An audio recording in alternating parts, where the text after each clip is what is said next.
Hey, welcome to Socialism for All. This is S4A Livestream number 68 being recorded on December 1st, 2022. We have about 30 people in the chat right now here at twitch.tv/socialisms4a, where we stream these things live once or twice a week, usually Wednesdays and Thursdays, sometimes other days, and sometimes not those days. But that's where we do it. If you want to subscribe over there, twitch.tv/socialism S4A. You can find it in the video description on YouTube, youtube.com/socialism for all. So we're picking up today from yesterday's stream, which was a good one, I think. The one that is, we just talked all stream, didn't do any stories. It was just China, religion, potatoes, and a few other topics yesterday.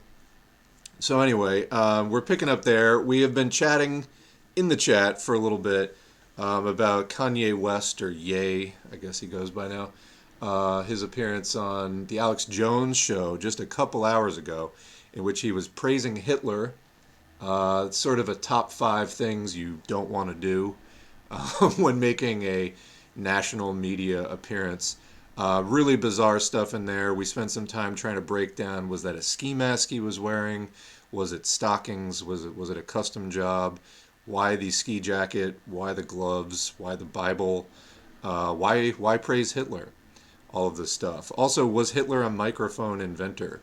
Many, many interesting questions coming out of the Ye interview on the Alex Jones show. Also featuring Nick Fuentes, noted next-gen white supremacist. So Ye really going in some horrendous directions. So we were looking at some of that. Also, totally incoherent stuff that, I mean, he was talking, we looked at a few clips from that. I just look around the web. I'm not going to play it here on the YouTube channel, but there's all kinds of clips coming out of that. Especially Hitler is now trending on Twitter with about 15,000 tweets because of it. So anyway, what are we going to talk about today? We're actually going to get to that organizing the unemployed story that I mentioned we were going to do yesterday and then just didn't get to, as well as a few other things. So I want to get back to something that we were talking about in the chat before we started recording.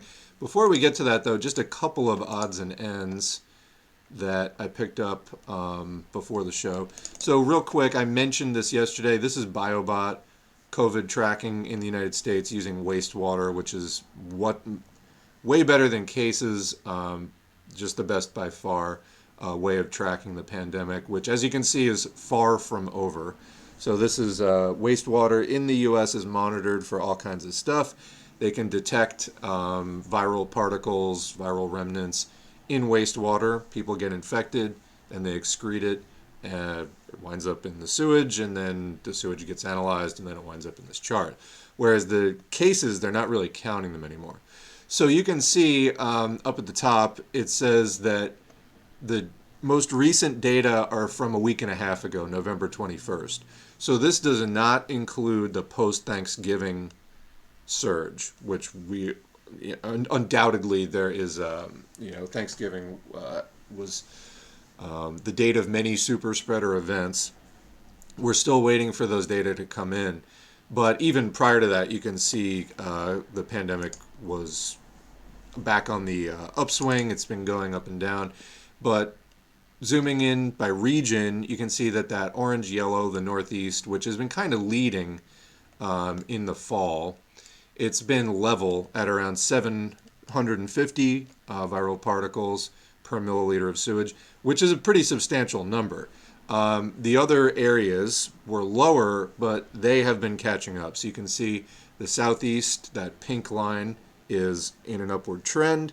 The purple, which is the Midwest and sort of northern central U.S., that is kind of level, kind of on the upswing. And then the West, which is the green line, recently had a surge, is kind of leveling out again around 750, 730 or so. We'll see, after this chart gets updated maybe next week with the post-Thanksgiving stuff, we'll see what happens. No, actually, not just post-Thanksgiving, but post-Black Friday, where I saw some news clips of people hitting the malls on Black Friday, disgusting annual tradition that many people partaking in the United States. And like, I get it. People don't have a lot of money, and it's like the one day a year that they can actually afford some stuff. But God, we need a better system than this. I don't know what to say. But anyway, that also was a super spreader. People mingling with relatives from all over on the Thursday, then hitting the malls and mingling with strangers.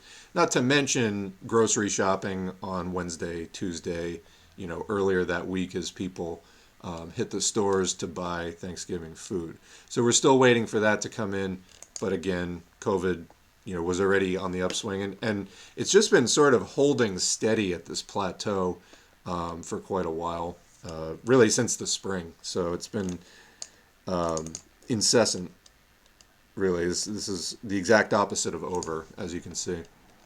All right, anyway, what else do we have? Not sure entirely what to make of this, but it is a data point worth noting. So there is a real estate income trust, or REIT, called Blackstone. Believe that they are the biggest holder of commercial real estate in the United States. So they, today, just limited redemption requests. So, and their stock is now dropping. So basically they put withdrawal limits so people can't get their money back. They can only get like a certain amount or none of their money back. So basically, we were talking a week or two ago about Sam Bankman-Fried, Sam Bankman-Fraud, as some people are saying, the crypto guy who was behind RTX, or what, FTX, sorry, which is it was a huge, like, between $16 billion and $32 billion crypto exchange slash, I don't even know what you would call it. But anyway, they were handling billions of dollars, and then it imploded, and the people behind it, Sam Bankman-Fried and a few of his associates, fewer than a dozen people, all of them around age 30, really young, just disappeared. This was a guy who was writing himself billion-dollar loans with customer money. And then this had effects on other crypto outfits that had some of their money in that firm, and then that's gone. They had to just write all that off. So it's the beginning of a sinkhole there. And I don't know if Blackstone is related to this or not, but we're starting to see a crash in housing prices, and we are due for another 2008 type event. Is this the beginning of it? It seems to be happening a bit more slowly than what happened in 2008. And of course, they've been pumping money into the economy. They've been using, the managers of the economy have been using a variety of new tools developed post 2008 to try to stretch it out, slow it down, reduce the sort of sudden catastrophe of the crashes. But will they be able to?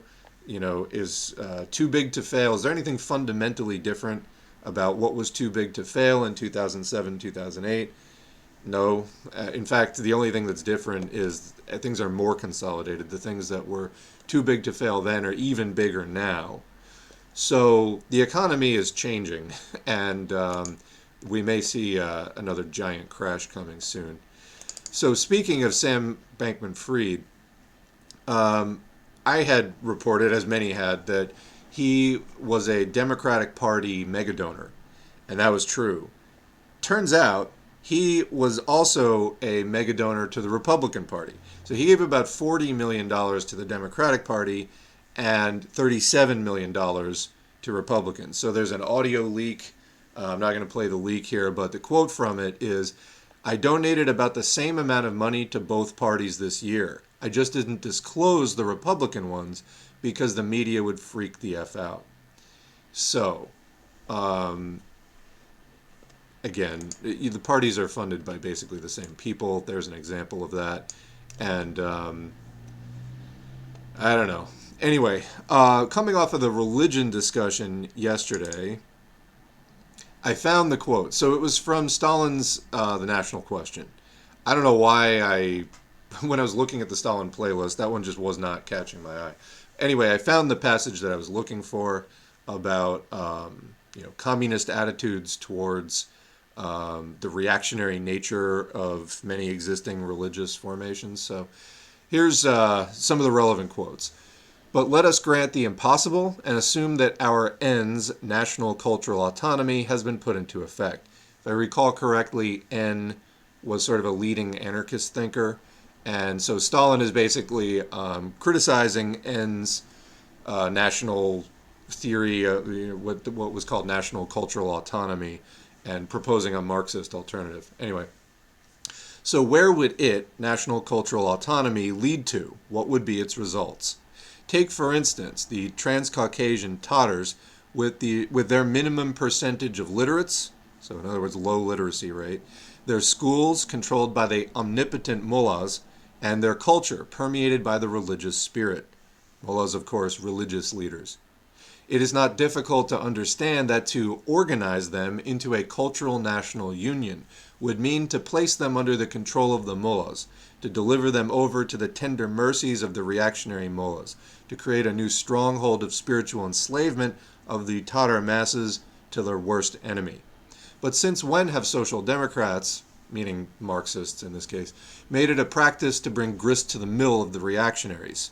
Could the Caucasian liquidators really find nothing better to proclaim than the isolation of the Transcaucasian Tatars within a cultural national union which would place the masses under the thraldom of vicious reactionaries? Again, he's talking about the mullahs and their whole religious outfit, vicious reactionaries. No, that is no solution of the national question.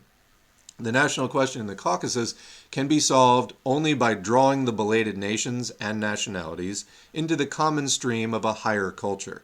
It is the only progressive solution and the only solution acceptable to social democracy.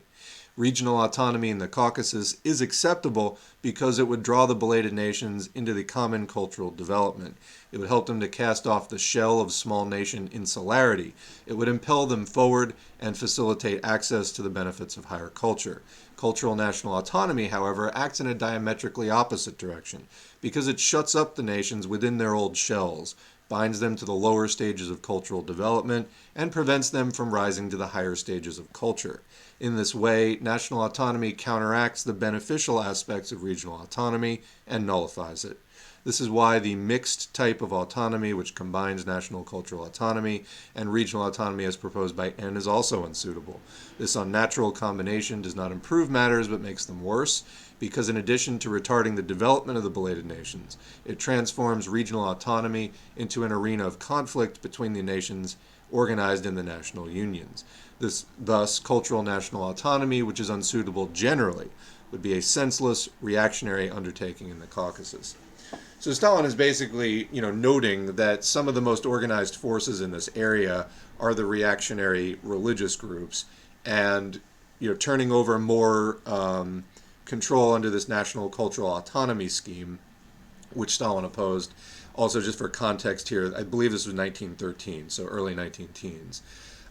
This would just basically enhance their backwardness, make them more insular, more cut off. What's Stalin's solution? The national question can only be solved by drawing these belated nations and nationalities into the common stream of a higher culture. That is the only progressive solution, the only one acceptable to social democracy, not just turning them over to the local reactionaries. And this is basically, I think that there's a lot of people making this argument today of like, oh, you Westerner, don't, these are their local traditions or whatever. Yeah, that's not like a Marxist position. You have to look at things in terms of, class struggle and development and, do these things further that. Otherwise, you wind up with these sort of weird nationalist bourgeois conclusions, and it's not going to get you anywhere. So just supplementing our discussion on religion the other day. And how do you create religious tolerance?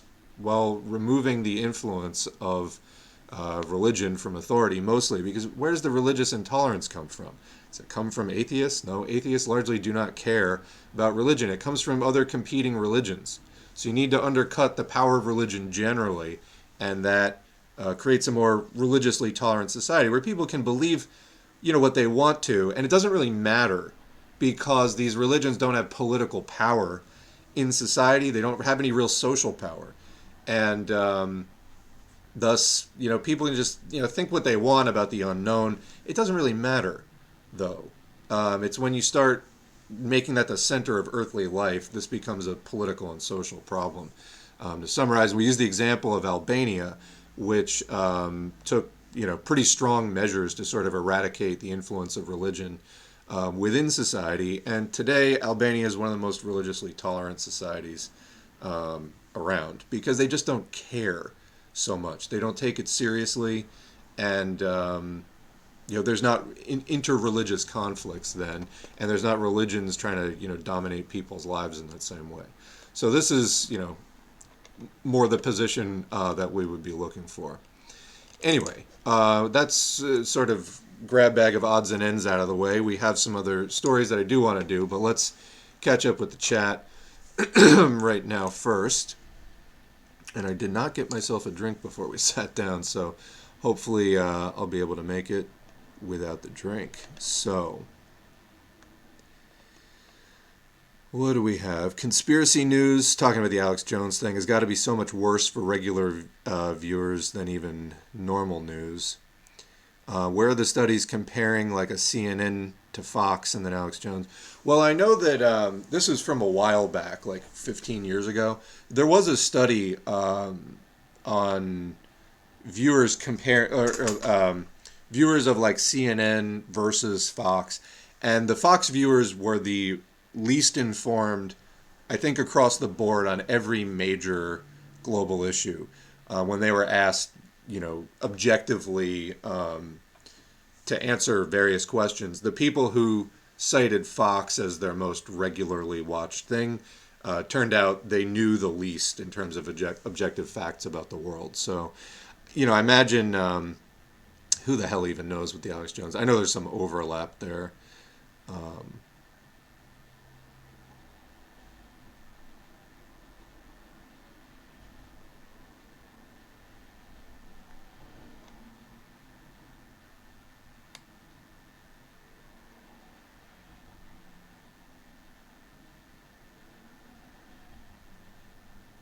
Yeah, some other comments here. I'm scrolling through, digesting the Ye appearance on Alex Jones. Yeah, if Nick Fuentes and Alex Jones are in a room with you and you're the craziest, you really need to rethink your life. And yeah, I mean, it's been documented that Ye has some, mental illness issues. That's fine. I mean, there's plenty of people who experience some kind of mental disorder and don't become a Nazi. Like that's not really that's not a one to one. So that's not the problem in and of itself. It's that you have somebody who may be experiencing some instability, and then because of his position and influence and platform, you have people whispering in his ear, and he's also rich.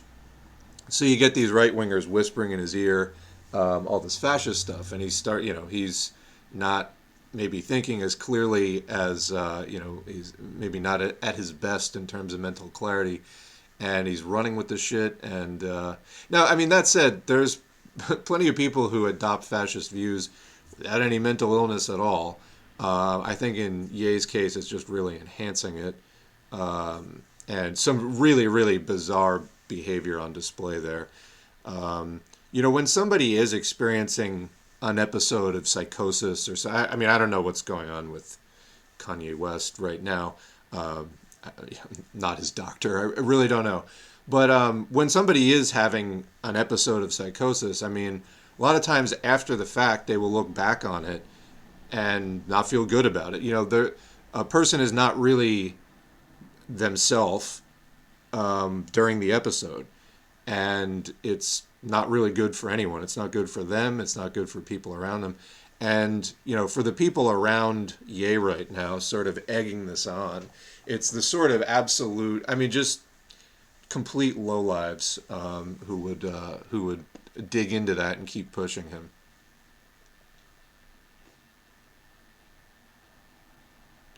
I feel Ye didn't get this from other rich people. He has access to YouTube like everyone else. Conspiracy theorists are becoming, let's just say it, neo-Nazis are becoming more and more mainstream as people want explanation for conditions caused by the capitalist crisis.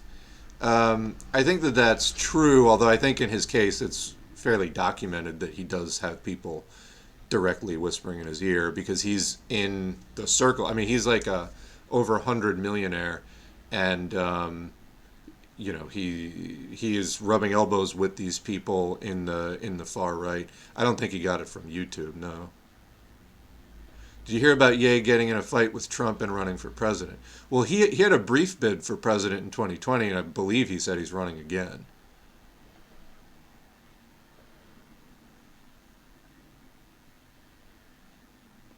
Anyway, speaking of people espousing bad opinions, so somebody asked, have you ever thought about who you can discuss this topic of communism with without being shouted out? Like, obviously, InfoWars and Fox are a bad venue as they will just yell that you're a baddie. I mean, when you discuss the topic of communism, then most people, especially Americans on cable news, will freak out and, think all the Cold War propagandistic things about communism that they've been told. Um, so, yeah, my answer to that is this channel and other channels like it, and other channels that came before S4A. I think that we're building something of our own here. So what I was saying before is I think when you see quote communists appearing more in corporate media or corporate media adjacent stuff, these aren't real communists. So you look at RBN, for example, who's sort of like exemplars of this very opportunistic kind of approach to like, and I'm thinking also of like the Hills Rising and the new like Breaking Points with Sagar and Jetty, absolute fucking trash, right wing garbage, etc. All that stuff. The sort of like, we did Hanging with the Sock Dem Gang stuff like Kyle Kalinske and whatever. That was sort of the larval stage when those people were just on their own YouTube channels. Now it's sort of breaking out. You get Brianna Joy Gray and these people who used to be on Rising, and then there's new people on Rising, and they're all sort of they're on each other's shows. They're always like guesting on each other's shows, and there's Jimmy Dore and there's Jackoff Hinkle, and there's like all those people kind of like in this swarm of opportunism and grift, and they're commanding like several million people subscribe to it at least. I don't know how many are actually watching. I think Jimmy Dore gets around 60,000 views per video, so like that's how many people are regularly watching it, I guess. But yeah, I mean that's what you get. People sort of claiming to represent Marxism or something like that. It's sort of this ridiculous LaRouche neo-fascism inspired quote MAGA communism, stuff like that. So an example of this, and I don't have a screenshot, but RBN, let me pull it up. This is Revolutionary Blackout Network. People like that guy Nick, Socialist MMA on Twitter. It's a matter of time before I get blocked by all these people. But let me see if I can find the thing. So they just posted a video. I'm trying to get the exact title here. Here it is. So this was posted by at REDD underscore scared, at red underscore scared with two Ds. They tweeted out at Rev Black Network, absolutely appalled and disgusted with what I witnessed on your show earlier tonight, taking the both sides road on LGBTQ rights when the bodies of those slain during the Q shooting aren't even cold yet. Shame on you. So Rev Blackout posted a video. The thumbnail says grooming, and then there's a picture of Joe Rogan, Tucker Carlson, and Tulsi Gabbard. And the title of the video is Grooming Kids, the LGBTQIA Agenda.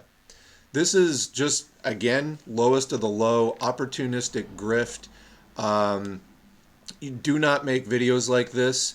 Even if so basically it amounts to, they play a bunch of clips of various right-wingers like Tucker Carlson's neo-Nazi cable show, etc., espousing these strongly anti-LGBTQ views that are actually getting people killed because idiots are watching these shows and then being like, oh, we have to go exterminate the groomers or whatever. And then they're going out in the world and doing real violence against people. So they basically play a bunch of these, and they're doing fence sitting. They're like, oh yeah, let's listen to these views and maybe think about them. But then they don't actually critically analyze them, really, not very deeply. And the video is like 2.5 hours long, if I was just looking at this correctly. So, and then they made a part two to the video, where apparently, due to some pushback, yeah, it's 2 hours and 35 minutes. Apparently, it gets a little bit better in part two, but I guess it was Compton J that was doing this, trying to defend it. These are the same people that had Hinkle on talking about, quote, MAGA communism. It's just fascism. Just call it fascism. That's what it is. And we don't debate fascism. We fight it. End of story. Oh, yeah, we're just hearing them out. No, no, no. You don't do that. You're doing it wrong. This is opportunist. This is for clicks. This is for, ad money. This is for just grift. That's what it is. It's not informing anybody. It's not educating anybody. It's not building a movement. It's self-interested, opportunistic crap. And it panders to the right wing. And it's not of value. This isn't really helpful. So anyway, my point is, when you see people getting into this sort of playpen that they have opened up for, I used to call it the sort of wannabe bourgeois media, the Sockdem gang, people like that. It's people who, they can't get onto CNN and things like that. So they make this sort of parallel CNN, and then they have their sort of elect better Democrats take, or there's sort of different veins of it. Like Kyle Kulinski, for example, is in the elect better Democrats camp. Jimmy Dore is more in the sidling up with libertarians and MAGA people camp, praising people like Giorgia Meloni, a lifelong fascist in Italy. So, the opportunism takes some different forms. But anyway, I mean, this is where we're at, and the point ultimately is, should communists be prioritizing like getting into these spaces? And I think at this stage, no, I would much prefer building up our thing, having people come to us, building our own movement, and then, at some point, it'll naturally come into conflict when it gets strong enough with other stuff. But I think that we still have a long way to go in getting stronger to tear down all this fucking garbage that's in the way of building an actual left movement. People calling themselves left. And then same thing with RBN, Compton J. Just yesterday, repeating the lie that the Black Panthers, working with the Young Patriots Organization, YPO, constituted a, quote, left-right alliance. Absolutely not. YPO was not MAGA. They were not petty bourgeois libertarians. They were leftists from the outset. They were anti-racist from the beginning. They did use a Confederate flag at first because they were Southern migrants who went up to Chicago. After talking with the Black Panthers, they stopped using that Confederate flag because that was not a good thing to do. That's not something right-wingers would do. That's not something MAGA is going to do. MAGA's not interested in class struggle. They're not interested in revolution. Libertarians, all the more so. They're rabidly anti-communist. So this whole grift of just sidling up to the right wing, because that's where the money is, and that's what they're doing there. And anyway, when I see people sort of overly concerned with what's on CNN, what's in the media, this and that, I think of those kinds of opportunists specifically. And so, no, I don't think that is really a focus that anyone should be having right now. I think we need to just build up some actual, build up a strong Marxist movement and then see where it goes from there. It's going to naturally come into conflict with other stuff as it gets stronger, and we've already been seeing that, and that's a good thing. But this sort of prioritizing, quote, converting people, converting normies, converting right-wingers, that's not how it works.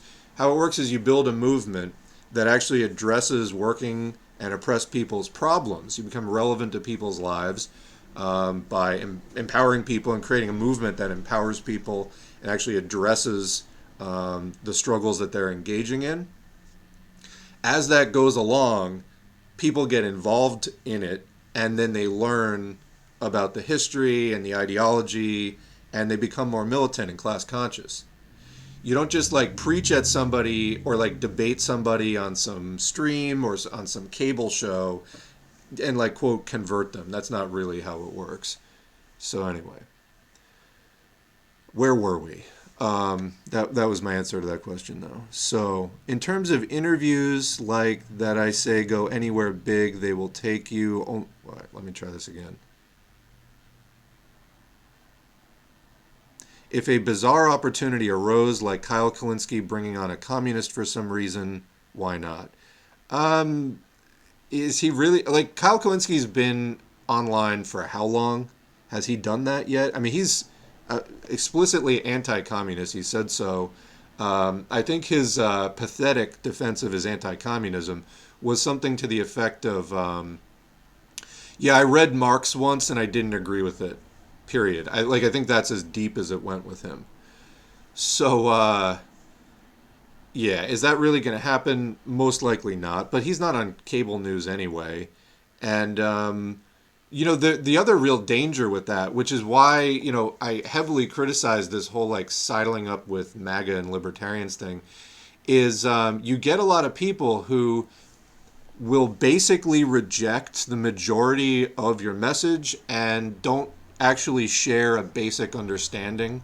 They don't share basic values with you, but they will claim, and we see this happening now with like a lot of quote paleo conservatives and that type of libertarian that are like, well, I agree with you on economic issues. I'm an anti-imperialist. Well, first of all, no, you're not. There's no real anti-imperialism possible without socialism. And you're not a socialist. You're, in fact, anti-socialist. So, no, you're not anti-imperialist.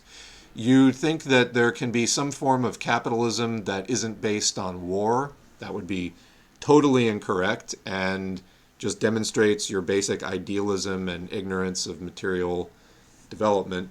So, you don't understand class struggle. You don't understand that class struggle is the motive force of history, on and on. You don't understand that capitalism has already reached a stage where it has become imperialism, and the world is dominated by basically the imperialist bloc around the USA, which has military bases around the world. It's not just as simple as, oh, I'm going to support other capitalists that have a rival vision of capitalism. That's pure idealism. That's frosting on the cake rather than the cake itself. That is the ideology of bygone days of ascendant capitalism. That's why they're paleocons. It's like a super old version of capitalism before it became imperialism. You can't go back to that. History has moved on. Development has moved on. Capital consolidation has moved on from those days. So that libertarian ideology, it's now coming back as neoliberalism, but the underlying conditions are somewhat different. So it's being expressed as this perverse dystopia that we live in.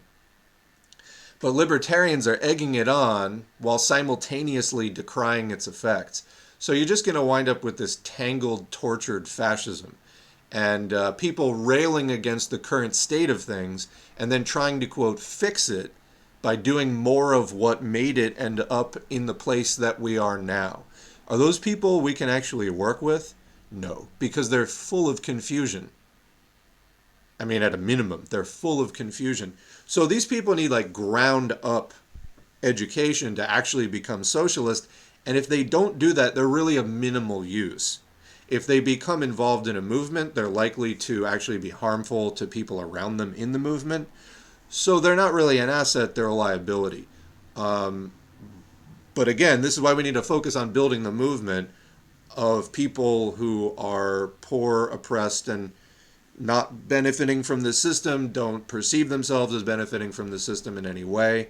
Because people who perceive themselves as benefiting from the system are, no matter what their rhetoric, they're going to end up fighting for the system in some way or in preserving some aspects of the system. And that's not revolutionary abolition of the system at all. So you wind up with these weird sort of SOCDEM hangouts of the fascism, various shades of fascism, various styles of fascism. And then, that's what it winds up being, just sort of contests between fascists for what's going to be the next stage of capitalism. Who's going to be the next generation of people ruling this capitalism in decline? rather than who is going to abolish the system and initiate an entirely new system. So anyway, this stuff drives me nuts, I have to say. It's one of the main reasons that I mean, in the early videos on this channel, we did a lot of hanging with the Sock Dem gang criticisms and responses because, I was really trying to clear away a lot of that clutter. And, like I said, these more right adjacent opportunists like RBN, Hinkle, people like that, that's a more recent development. And, we'll fight that too. The quality of discussion from RBN is pretty sad, to be honest. They say some of the right things, but get so much wrong and bring on people like Hinkle. Yeah, they stream so much, like, they're going to get a few things right here and there. But, I had somebody arguing in the comments like, oh, yeah, well, I agree with fascists on some economic issues, so it's okay. If you're not prepared to fight fascists across the board, you're not part of this movement, okay? That's how that works. Yeah, Hitler is trending because Ye said he loved him, especially Hitler. This is the United States 2020 on the verge of 2023. I'm trying to think back, doing that in, say, 1995. We've come quite a way in a relatively short span of time. The descent into fascism has been fairly swift. Really overt, in-your-face fascism. Speaking of, file this one under. Let's see. Did I grab the screen yet? File this one under the more things change, the more they stay the same. This will take me a minute to grab it. But basically, there is I must have gotten this. Oh well. My lack of preparedness here. Anyway, the COVID curve, or the number of COVID cases. Oh, I found it. Okay. Under Biden, the overall trajectory of the curve between Trump and Biden has been exactly the same. So as far as, there we go. I'll put this up on the screen. You can't get an alternative within, here it is, within this system. Cumulative deaths attributed to COVID-19 in the U.S. And China. Well, that's the overall heading. But anyway, that's a pretty consistent curve over time.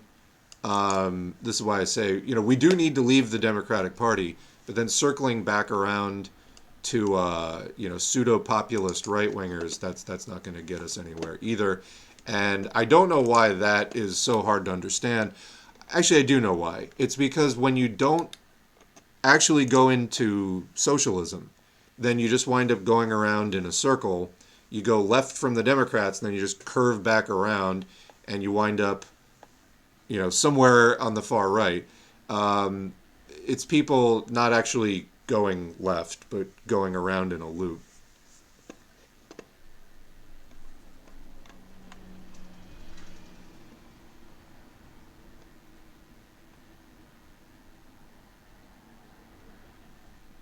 I think everyone who's actually thinking about COVID is obviously expecting a big spike from the holidays and winter season. Yeah, that has happened every year so far. We have no reason not to expect that. Especially now that virtually no one is masking.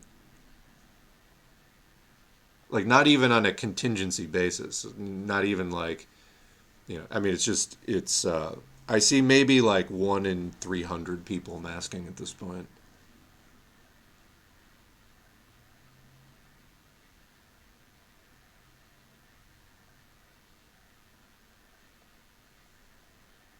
Yeah, so the person who's talking about sort of, debating liberals and whatever, they say if you want to leave your echo chamber, so this isn't an echo chamber, and you need to stop thinking in terms of podcast lingo, all right?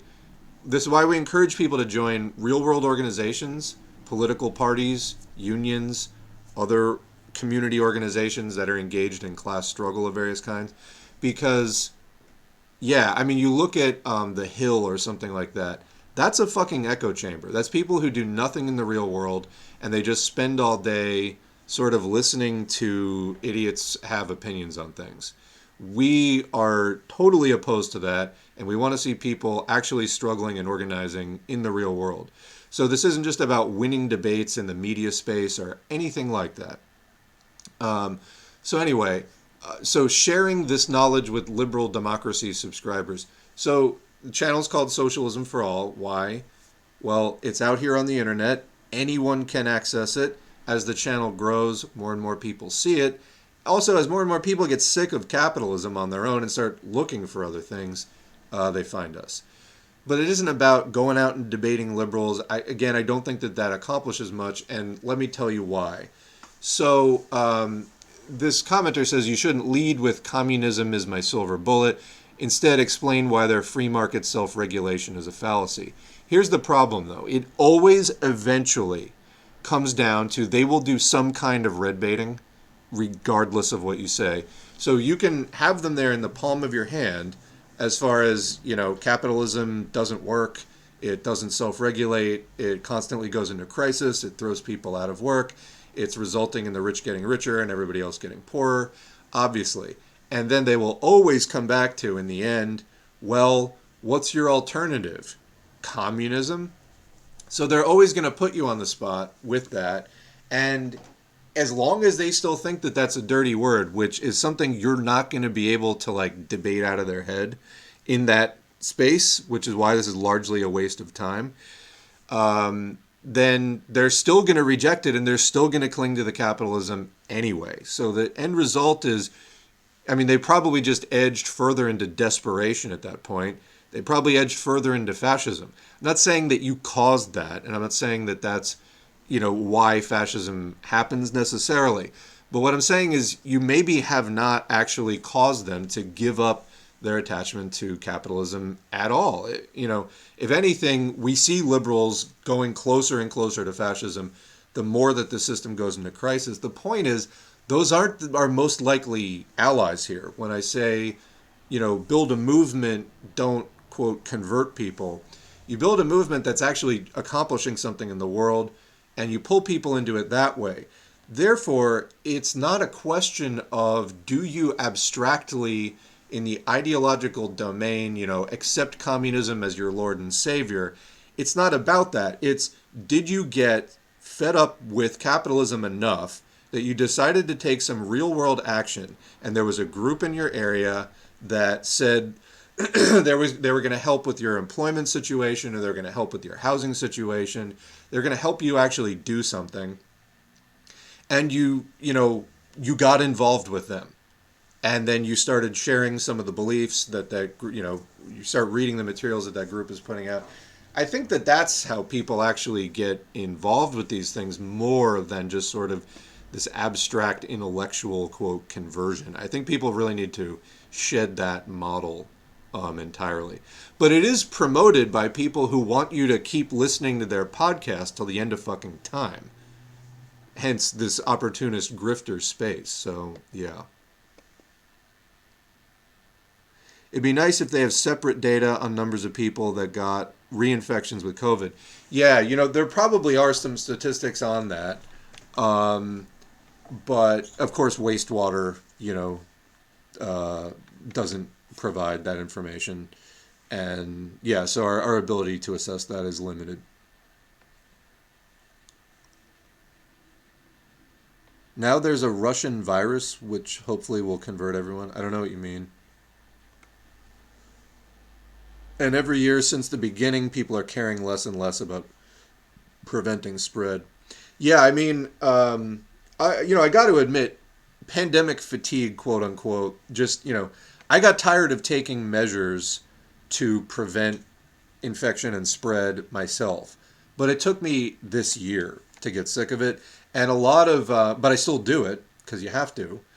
But a lot of my getting sick of it was I was getting really frustrated with, seeming to be one of the only people who actually gave a shit about it.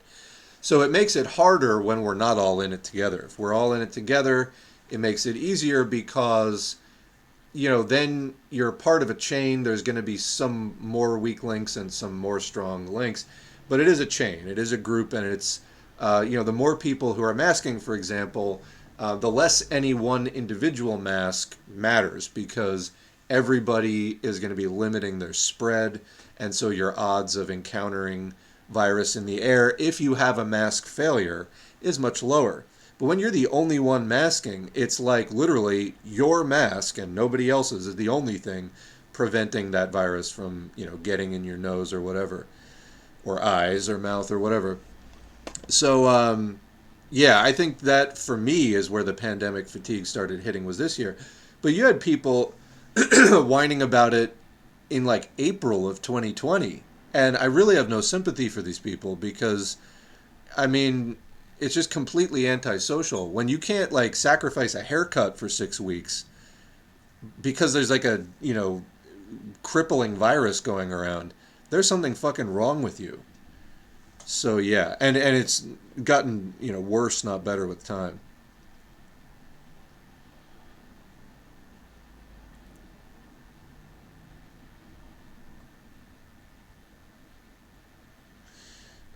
You S4A read Walter Rodney, Marxism and African Liberation. Great intro text for socialism, by the way. In it, he says that Marxism is materialist and fights from its inception modes of thought which are founded on idealism, including religion. Yeah, so I mean, this is, I forget where the point is made about religion being inherently idealist, but I mean, that is the idea that the material world is being influenced by a spiritual realm that we cannot see. But also specifically, like in the Bible, it starts with, in the beginning was the Word. Well, which do you believe? The idealist position fundamentally is that in the beginning was the Word or the idea, and then matter came from that. The materialist position is matter is primary, matter came first, and thought, ideas, feelings, all of that comes out of different states of organization of matter, including life. So yeah, religion is very fundamentally idealist. Absolutely. Good catch, by the way. On the topic of religion, I remember watching one of the Deprograms live streams they do once a month in like September, I think. And Hakeem, yeah, we were talking about Hakeem yesterday because apparently some people said Hakeem was like working on a book about how socialism is compatible with Islam. And no, it isn't. I mean, you can make, as we were saying yesterday, what people tend to do with the monotheistic religions, Judaism, Christianity, Islam, which are all related to each other. People cherry pick out of the holy texts to basically make it say whatever they want to. This is fairly typical religious practice. So I guess you can, say that it's compatible with socialism if you just disregard what the parts of it that aren't, which is my guess is what was going on there. Otherwise, again, if you're taking out the God claim from religion, which is sort of fundamental, a sort of defining feature of a religion versus just a philosophy or an ideology.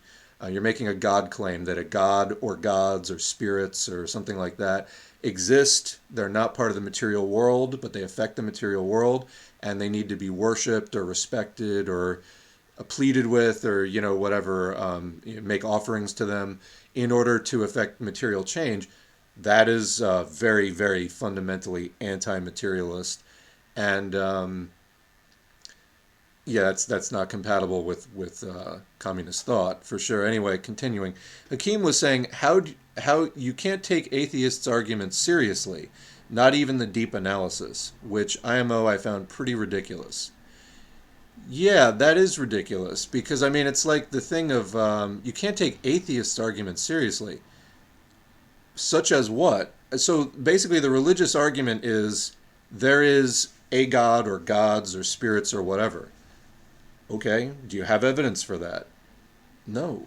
The evidence is always like, well, the sunset is beautiful, or the universe is very big, or we haven't figured out exactly where life came from yet. That's not evidence for that. That's evidence that we perceive beauty. It's evidence that The universe, in fact, is very big. That's not evidence for God or gods. And, and so on.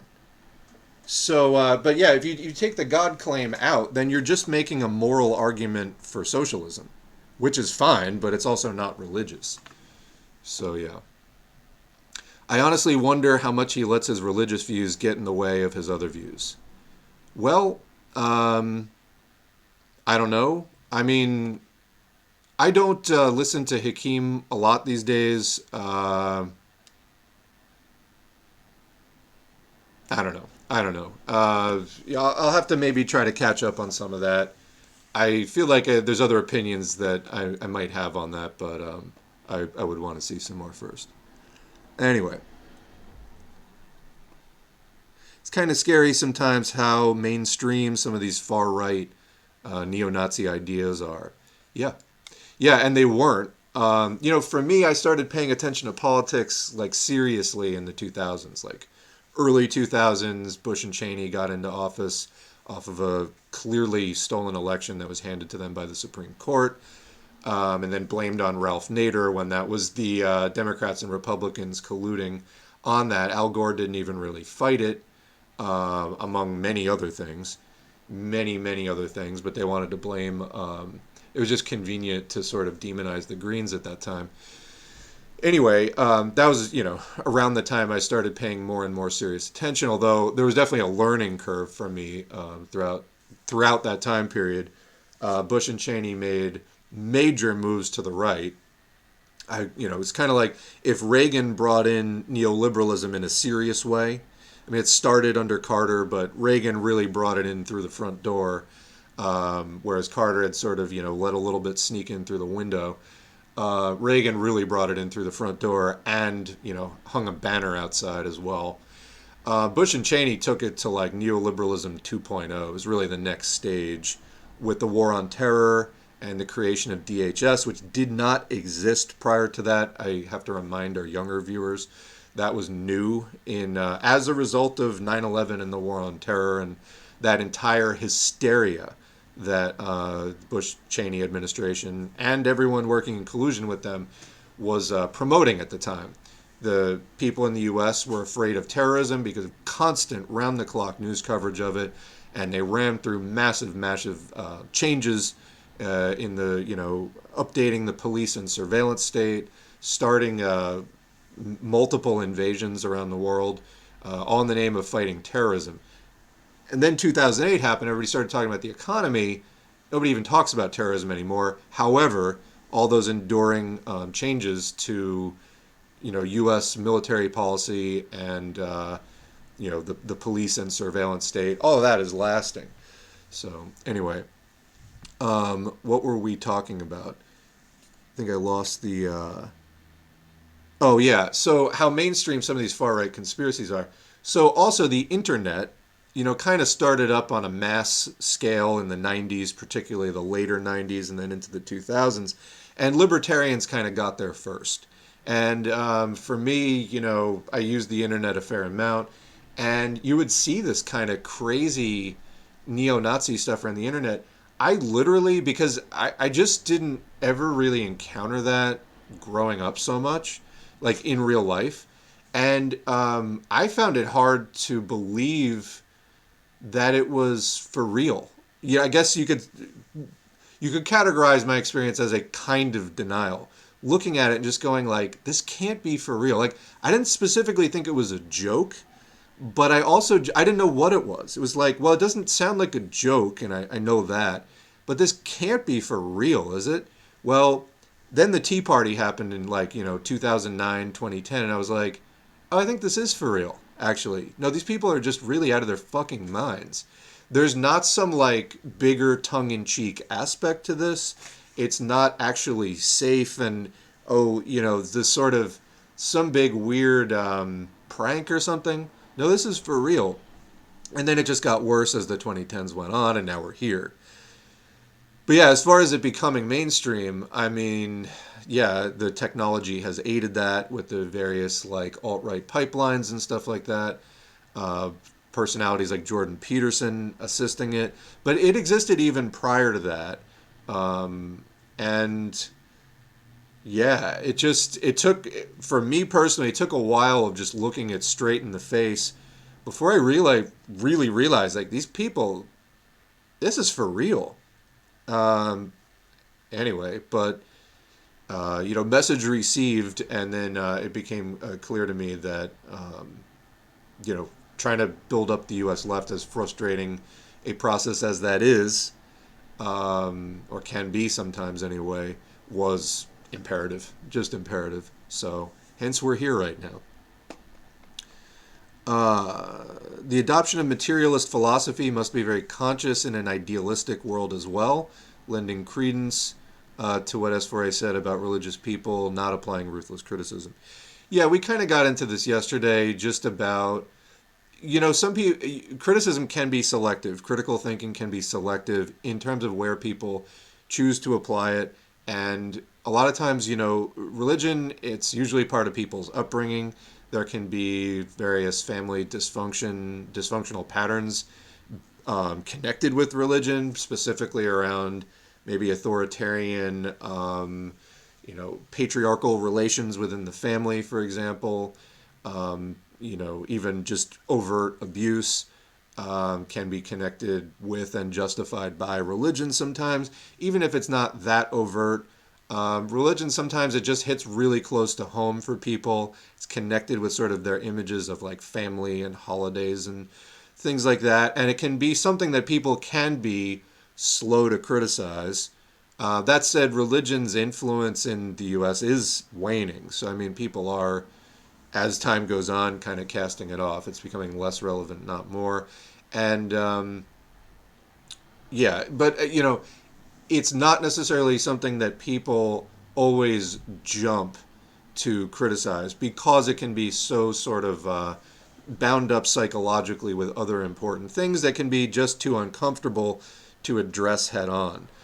A lot of people who go there first go there unwillingly. I mean, when I say go there, I mean go into really criticizing religion and taking a very critical look at the institution of religion in their life, in their family, in their schools, and whatever, in politics. They do so out of maybe a traumatic experience of some kind that sort of woke them up, and it stuck with them, and they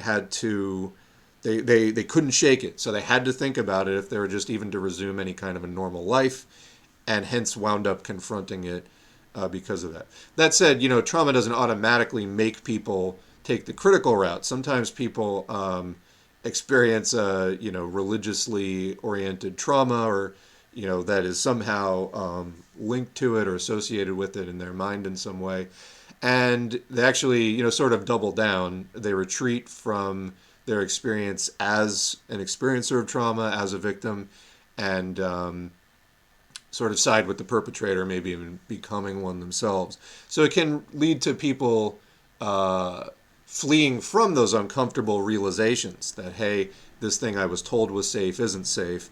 They can actually go further into identifying with it and defending it. And who are they ultimately defending it from in the end? Themselves, their own critical insights. Just because they're prioritizing and valuing, and this can be a psychological coping mechanism. They're prioritizing their own perceived stability, of, at an unconscious level, what they think the upsetting effects would be in terms of rejecting it, versus hanging on to the stability that perpetuating the lie gives them. And, we want to create a society where it's easier and easier, more and more comfortable for people to, and support people in making those criticisms and freeing themselves of that.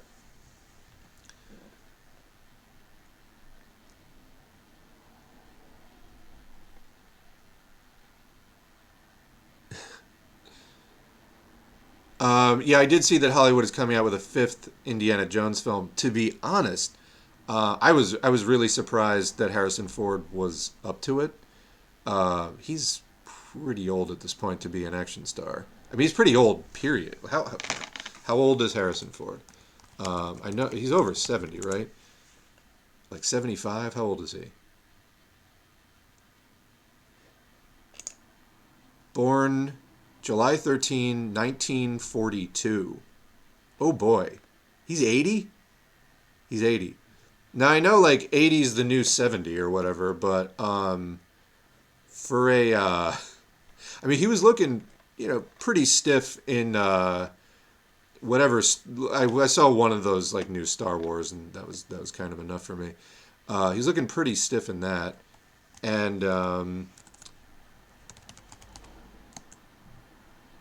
where is anyway? I can't get details on the new movie, but yeah, my understanding was he was going to be like the star again.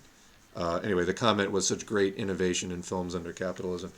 Um, yeah, you would think that could at least get a reboot. I don't know. I don't know. Have I heard of Breakthrough News? Yes, they seem to be affiliated with PSL. I don't know how close it is, but there's a lot of PSL people involved with it. Yeah, some of the stuff they get into does border on campism or Eurasianism. Yeah, so Brian Becker he does a lot of campus stuff. I could be definitely more impressed with what they're doing. It's like of the two kind of larger parties, CPUSA and PSL, are probably the two largest sort of Marxist, non-Trotskyist parties in the U.S. CPUSA is obviously like, not so much the rank and file, but the leadership has like long-standing tailing of the Democratic Party. Actually, they were just recently getting bludgeoned on Twitter for their stance on the rail strike, which I guess I should mention as well. The striking rail workers were looking for 15 paid sick days. It is, by the way, if you're listening to this from outside the United States, there is, of all things, a Michael Moore documentary that is jokingly called Where to Invade Next. And he basically goes around to a bunch of other social democratic countries and looks at the benefits that they have, like in Italy, the large amount of mandatory vacation time per year, and then explains to the people in these countries what the corresponding conditions are in the U.S. And a lot of the looks on the Europeans' faces are like, "You what? Like you don't have any guaranteed vacation or anything. You don't have any paid sick leave. You don't have anything." But so that is kind of the state of things in the United States. I saw somebody commenting on that. The Democrats were then pushing for a bill that had 7 paid sick days, but also I didn't have time to get all the details, but it was like, I'm sure somebody in the chat can help out, was going to like make the strike illegal or something like that. It was like give them a concession and then prevent their ability to strike. And the Democrats went for this, and a bunch of Republicans also came over, because of course bipartisanship, it's to fuck over workers, generally speaking. Um, that Anyway, CPUSA was kind of fairly uncritically cheering that on.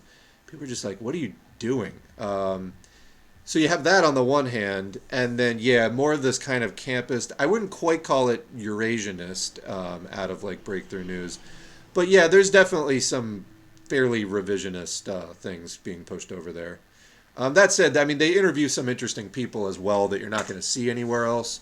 But I'm with you on there's like campist and if not Eurasianist, which is Dugan neo-fascism, it's at least revisionist. I don't watch it that much, so people might have better examples. But yeah.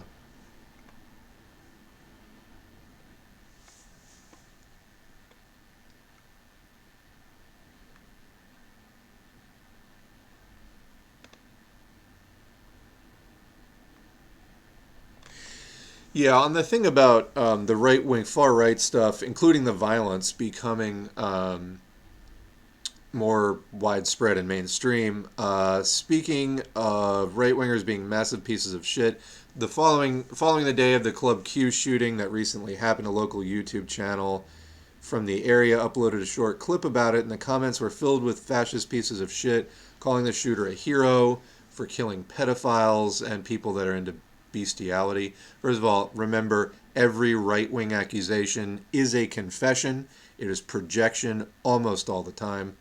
Um, yeah, it's the you know I was just looking. Did I grab it? Did I not? No, I did not. Actually, here there's here's a relevant graphic for this discussion. It's so draining after a while. Like this is why we need to. Are we the groomers wearing a MAGA hat? Yes, they are. Yes, they indeed are. There was another case of a teacher, like more elderly conservative, leading some campaign against down with the groomers and the pedos. Turns out this same exact teacher, woman, had to step down in 1996 or 1997 for anyone, drumroll, having an inappropriate relationship with a student. Every conservative accusation is a confession.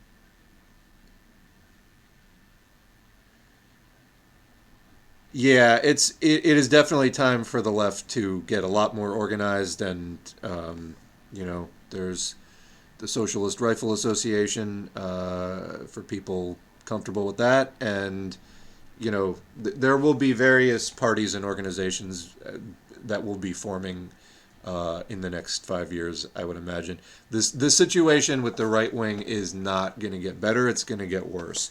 And the sooner that people can accept that and start taking appropriate steps, the better.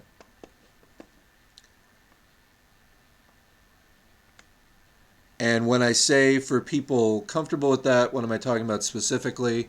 There are solid statistics consistently on when you bring firearms into a house, the risk of either suicide or homicide definitely does go up. The odds of defending yourself in a home invasion, which is how firearms are often sold, is virtually nil. So you're not going to actually be, in most cases, defending yourself in a home invasion. But the odds of death by homicide or suicide, particularly if there's domestic violence or somebody who suffers from depression, a gun is a very quick way of acting rashly on that, and the statistics bear out that it makes that much more likely. So not everybody may feel comfortable with firearms in the house for various reasons. For example, people who struggle with depression regularly, it may not really be safe for them to have a gun. That said, I mean, anyway, people can exercise judgment there, but you should think it through as well. That said, I mean, the right is heavily armed and is clearly coming after people in public at this point.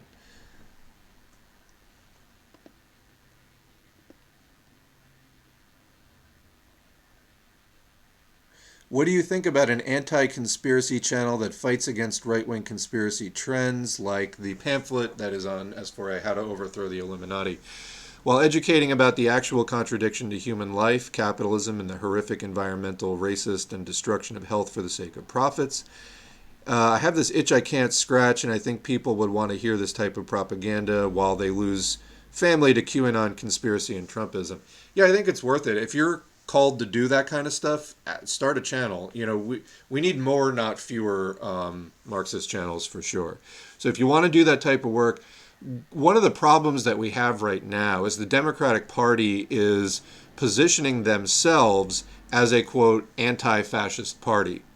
And they're positioning themselves as the answer to the fascist Republican Party. The reality is that the Democratic Party is a fascist collaborating party, not an anti-fascist party. And it's sort of like we were saying before, there's no meaningful anti-imperialism without socialism. There's no meaningful anti-fascism without socialism either. The anti-fascism of a Democratic Party or other liberals is going to be shallow and superficial. They're not truly anti-fascism. They are for the same system that fascism exists to defend. Capitalism, when it goes into crisis. That's the whole point of fascism, is to defend capitalism when it's under stress. Defend it from what? Against socialism, against proletarian revolution. So yeah, people who believe in capitalism, whether they take a more liberal and permissive pose during, quote, peacetime or times of non-crisis for capitalism, or whether they're more, conservative and bigoted openly on a running basis, when push comes to shove, when the system goes into crisis, they all know the more liberal-minded of them might be more uncomfortable with going into fascism to defend the system, but they understand, that stock portfolio, they want to hang on to that. And so they're anti-communist much more than they're anti-fascist. And so anyway, the more that, the Democratic Party, it tries to do anti-1/6 stuff. Okay, that's good. 1/6 was terrible. It was a massive emboldening rally of the far right, representing, the 3%ers and all kinds of other fascist groups. Not a good thing. The opportunist grifters who are downplaying the meaning of that and the possible threat from that are fucking wrong in every way about that. But that said, I mean, it's correct that the Democratic Party is superficial and hypocritical in its denunciation of that. So we shouldn't let them get away with that. So yeah, you want to do anti-conspiracy stuff and anti-far right stuff. There is a need for that because the Democrats are positioning themselves to be anti-far right, but the right's okay. And no, we need to reject those positions because what's the difference? First of all, scratch a liberal and a fascist bleeds. Push comes to shove. That's what you got underneath the surface. And it's like, liberal today, fascist tomorrow, if the system requires it. It's all about capitalism in the end.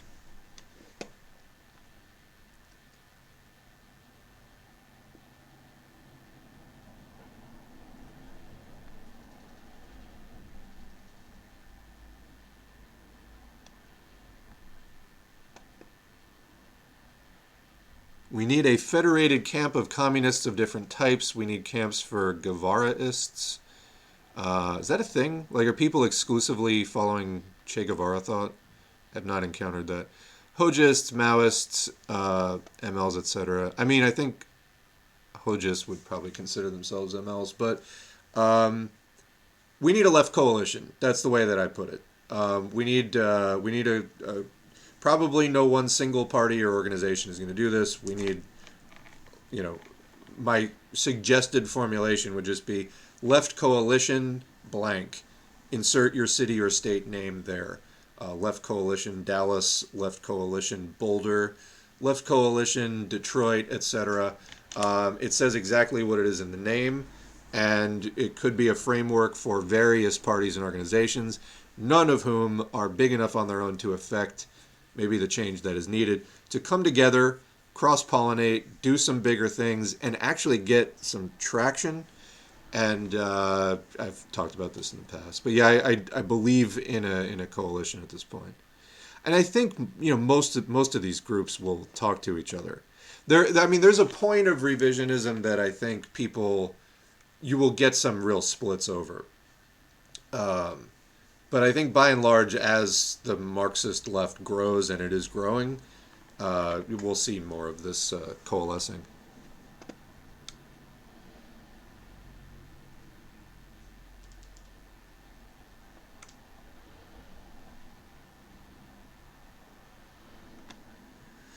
So we have a right to own a weapon via the Second Amendment. All I'm saying is if they are getting armed, we need arms or we're going to see more shootings on LGBT. I'm sick of this pathetic rollover and die leftists. Yeah, I think that your sentiment on the rollover and die thing is correct. The question is, so in a scenario where a right-winger storms, let's say, a gay club of some kind, armed to the teeth and ready to go, who is actually in a position to stop them before anybody gets hurt? So that would probably be, in that case, more like security, management, things like that. More so probably than random club goers. There's other potential problems with that as well. So this is, I think there are a lot of specifics that would need to happen in that discussion. I don't think there's a completely simple answer to that. The problem in the first place is the right-wingers storming the club. There are probably ways to prevent, reduce the likelihood of that from them ever getting inside where they're in a position to do something. And it doesn't necessarily amount to every last person in that club packing, which may have other, sort of ill effects as well. And I'm not even just talking about the odds of somebody getting shot during an argument, which of course exists, particularly, with you own a club, you want people drinking and carrying in like guns. So I mean, there's I think some more complex problem solving that needs to happen here as well.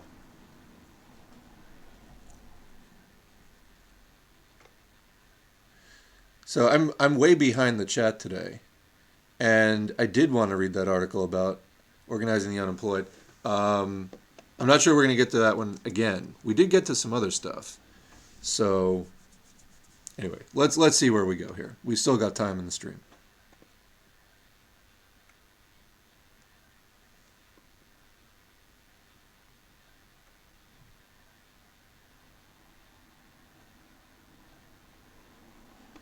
I understand, by the way, your outrage about people are dying, and you got people saying vote blue no matter who. You are right to be outraged about that. I think that there's a lot of different kinds of organizing that people can do um, that would be definite steps up to direct action of not perpetuating the status quo, like voting blue no matter who is absolutely going to do.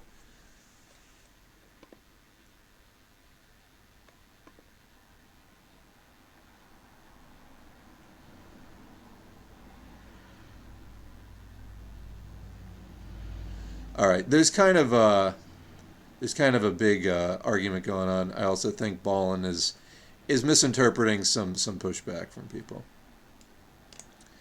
All right.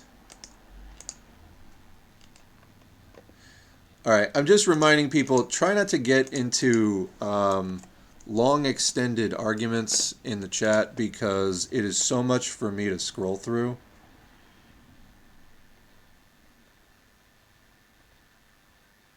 Yeah, thank you, Mod, for stepping in on that.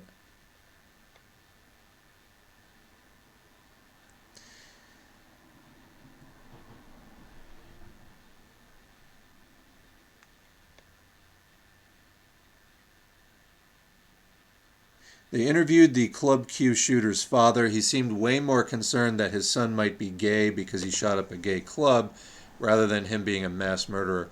So that guy, you can't make this stuff up. The father of that guy was an MMA fighter and I guess porn actor who had previously appeared on a reality TV show called Intervention. Now, first of all, my main takeaway was there is a reality TV show called Intervention. This is what people are watching for entertainment these days. Um, but anyway, he was on the show for like meth and getting some kind of substance abuse intervention on TV, which, as we know, is the best place to get a substance abuse intervention. The guy looked like absolute shit, which is meth will do that to you. It will dissolve your teeth, and he was also covered when they interviewed the father in scratches and cuts, and it was probably self-inflicted from like scratching at himself or something. Anyway, he looked like absolute shit, and also like bizarre affect, looking all over the place, and fidgeting and just weird mannerisms. And he said that about his son, he's like, yeah, I've always encouraged him to pursue violent solutions. Now again, this is a guy coming out of like being an MMA fighter, encouraging his kid to take violent solutions because they quote get results. And yeah, I mean, he said the exact same thing in that interview. I mean, probably that kid's lawyer is going to be like, look at the father here. This kid never had a chance. Um, but yeah, I don't even know. If you haven't seen that kid's father, it's quite a sight.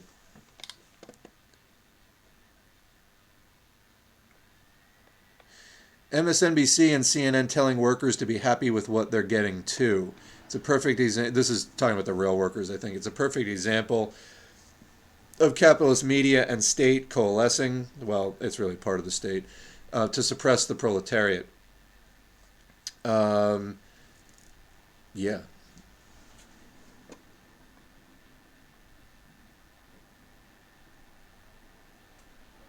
I have not read Blood in My Eye. No. I have a copy of it. It's on the stack. I've not read it yet. Did you have a question about that?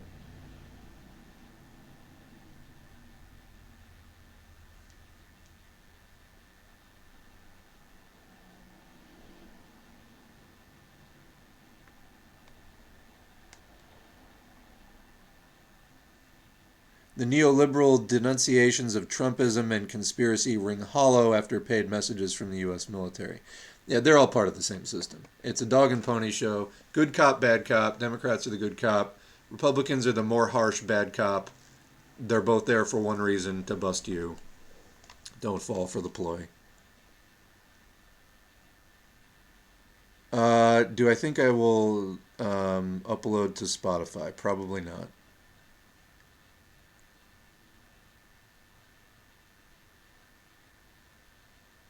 We're on SoundCloud. I mean, as far as if you want like MP3s or just like an audio only version, just go to SoundCloud. I upload it there.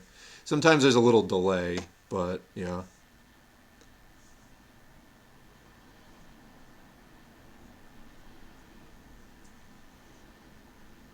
In my neighborhood on the north side of Chicago, there's a mosque, a temple, and a church. 2 out of the 3 have a paid armed guard during service. Your guess as to which might be attacked. EA is making things worse for the actually vulnerable. Yeah, this is what I was kind of saying is like, as far as defense comes in, like armed defense comes in to like clubs and things like that, I think it's going to be more like things like that. And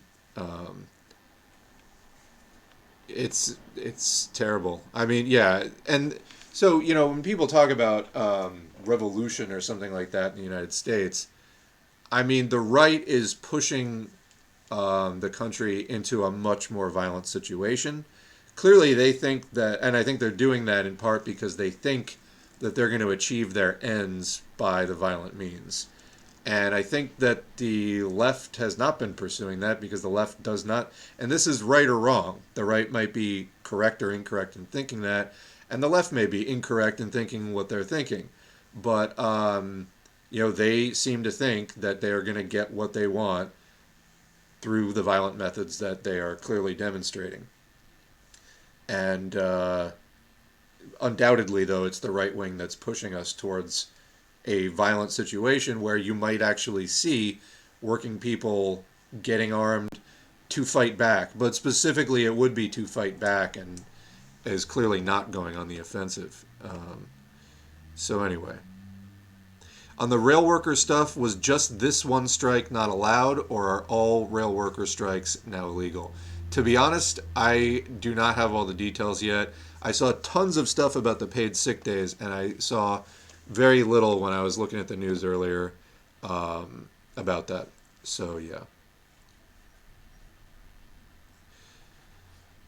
That reminds me, didn't Ben Shapiro inspire the Quebec mosque shooter? Yeah, I mean, that's the kind of thing that these people listen to on a regular basis. They're not just watching like Bob Ross painting instructions, putting a few happy trees in there, and then like I should go on I should go shoot somewhere up. No, they're listening to that shit all the time. All right, we've caught up with the chat. Let's read a couple things. I'm going to throw in a few articles here. So we were talking about this earlier. I don't know if I was recording it at that point, but it's an article from The Verge. Headline, San Francisco approves the use of remote-controlled robots to kill suspects. Robots can be armed with explosives to, quote, contact, incapacitate, or disorient violent, armed, or dangerous suspects in, quote, extreme circumstances, say the SFPD. So San Francisco's police will be allowed to use remote-controlled robots to kill suspects. The city's Board of Supervisors last night approved a controversial policy that lets police robots be used as a deadly force option. And this is a quote, when risk of loss of life to members of the public or officers is imminent and outweighs any other force option available. So let me ask you, now we're materialists here. We believe that basically life orients itself around, or social systems orient themselves around, material situations and technology and things like that. How long do you think it's going to be before police protocols start being engineered around that provision? In other words, to let the robot deal with it.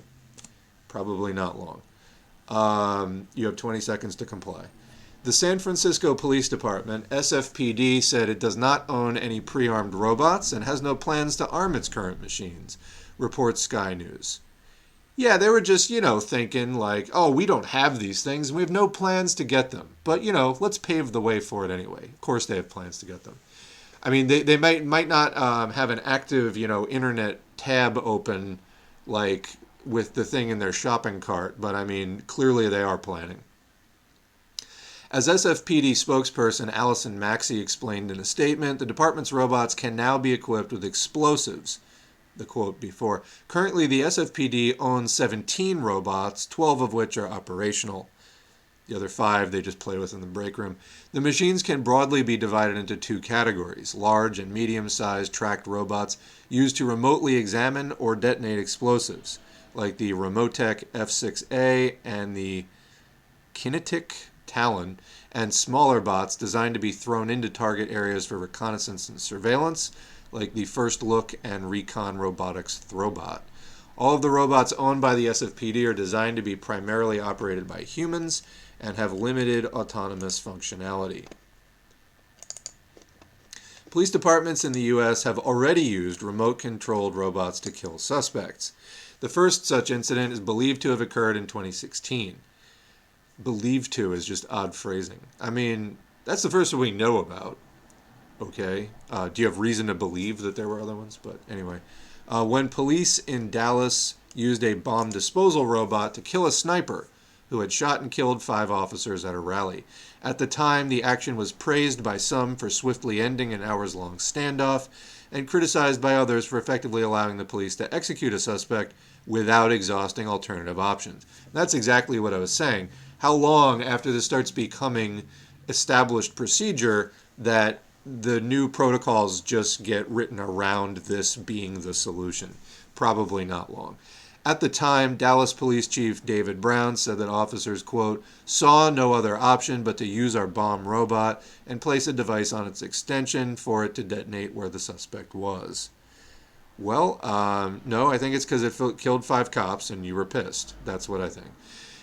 You could have waited it out and found some other way. No, that's probably just what you wanted to do, because these are the same cops that just shoot people running away unarmed on the street. Clearly, there's many other options. They enjoy the violent option. They like it. In San Francisco, AP News reports that the policy was debated for 2 hours before being approved 8 votes to 3. One proponent, Supervisor Raphael Mandelman, said those arguing against the policy, quote, may start looking to the public like they are anti-police. I don't even know what that means.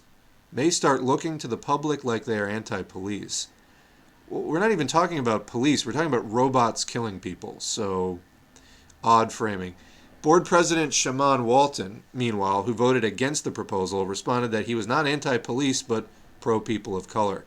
See, yeah, this is the, when did you stop beating your wife thing? It's like when you accept the accusation of you're anti-police, no, it has nothing to do with it. You can't even respond to that. You can't dignify that with a response. Said Walton, quote, we continuously are being asked to do things in the name of increasing weaponry and opportunities for negative interaction between the police department and people of color. This is just one of those things. The proposal was criticized by numerous civil rights groups. I mean, I would hope so. The Electronic Frontier Foundation, EFF, said it was typical of police military mission creep, the process by which hardware developed for use in war zones is deployed against civilians. Quote, we've already seen this with military-grade Predator drones flying over protests and police buzzing by the window of an activist's home with drones, said the EFF's Matthew Guariglia in a blog post. So yeah, absolutely. By the way, I mentioned the war on terror before. a lot of this militarization of the police, some of it happened during the 90s. It was upgraded in a big way during the War on Terror. Elsewhere in the U.S., police departments have rejected similar proposals. Good for them, I guess. It's something, at least slowing it down. Oakland's police department initially approved the use of robots to remotely kill suspects, but later reversed its decision without explanation. The policy had been criticized, with a report from The Intercept revealing discussion by officers about the possibility of arming a robot with a shotgun shell. So these are discussions happening now. Take note, act accordingly. Agitate, educate, and organize. Get organized, and if you don't, there's just no hope of stopping any of this. Anyway, this one was a link somebody shared from yesterday. I've seen things to this effect before, and we discussed it a bit yesterday. This is an article in Scientific American from 10 years ago, April 2012, How Wealth Reduces Compassion by Daisy Gruhl. As riches grow, empathy for others seems to decline. Now, one of the things that has been studied before about rich people is they a lot of times don't see themselves as particularly wealthy, because the way that humans tend to evaluate wealth is in relation to peers. So also, there's very class-bound friendships and things, not a lot of dramatically cross-class relationships in the U.S. Social circles tend to be among people of very similar, class position. So rich people have as their peers other rich people, and compared to them, they don't seem particularly wealthy, so they lose touch easily. I don't know if they're going to mention that, but that's part of, when people ask, like, is it ever enough? And it's like, well, a lot of them will genuinely be like, well, I'm not that rich, Yeah, I got 3 houses and pools and a helicopter, but, like, so do my best friends. They lose touch because that frame of reference is they're exclusively talking to other people, worth $200 million or something. But this is just also about what wealth does to you, your view of the world. I think some of this can be the kinds of things people have to do to make the money, for one thing. But let's read on. Who is more likely to lie, cheat, and steal, the poor person or the rich one? It's tempting to think that the wealthier you are, the more likely you are to act fairly. No, it is not. That's not even slightly tempting. After all, if you already have enough for yourself, it's easier to think about what others may need. No, I don't know how hopelessly naive you would have to be to think that just all you got to do is look at, people who have made a ton of money, they're constantly thinking about ways to make more. It never ends. So anyway.